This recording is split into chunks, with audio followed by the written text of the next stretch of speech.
ang balaod sa Dios nadugtong sa iyang trono. Salmo Kapitulo 119, versikulo 18. Bukha ang akong mga mata, aron makatanaw ako sa mga katingalahang butang, gikan sa imong kasuguan. Gihatag sa Dios ang iyang balaang balaod sa tawo, ingon nga iyang sukdanan sa kinaiya. Pinaagi niini nga balaod, mahimo nimong makita ug mabuntog ang matag depekto sa imong kinaiya.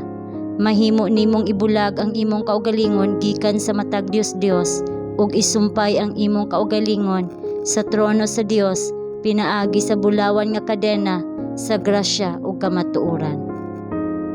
Ang moral nga balaod dili usa ka tipo o anino.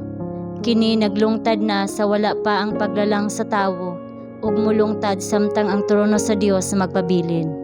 Ang Dios dili makausab o makahimog kabaghuan sa usa ka lagda sa iyang balaod aron sa pagluwas sa tawo, kay ang balaod mao ang patukuranan sa iyang kagamhanan. Kini dili mausab, walay katapusan ug kini hangtod sa kahangturan.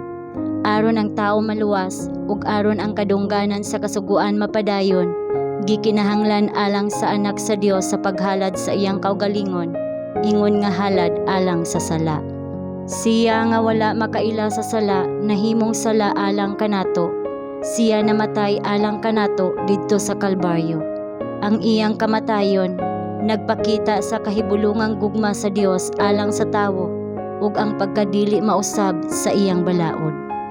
Ang himaya ni Kristo gipadayag diha sa balaod nga maoy usa ka legal nga record sa iyang kinaiya ug ang iyang makapausab nga kaepektibo mabati diha sa kalag hangtod nga ang mga tawo mausab ngadto sa iyang dagway. Sila nahimo nga umalambit sa Dios nun nga kinaiya ug motubo nga labaw pa ug mas labaw pa nga sama sa ilang manuluwas nga nagauswag sa mataglakang diha sa pagpahiuyon sa kabubuton sa Dios hangtod nga sila makaabot sa kahingpitan.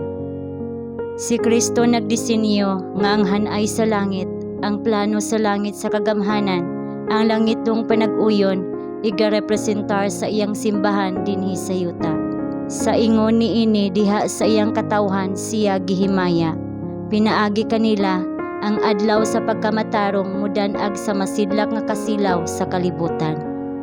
Ang iglesia nga gitugahan sa pagkamatarong ni Kristo mao ang iyang tipiganan, diin ang mga bahandi sa iyang kaluoy, sa iyang grasya ug sa iyang gugma magpakita sa bug-os ug katapusan nga pagpasundayag. Si Kristo nagtan-aw sa iyang katawhan sa ilang kaputli ug kahingpitan, ingon nga ganti sa iyang pagpaubos ug dugang sa iyang himaya.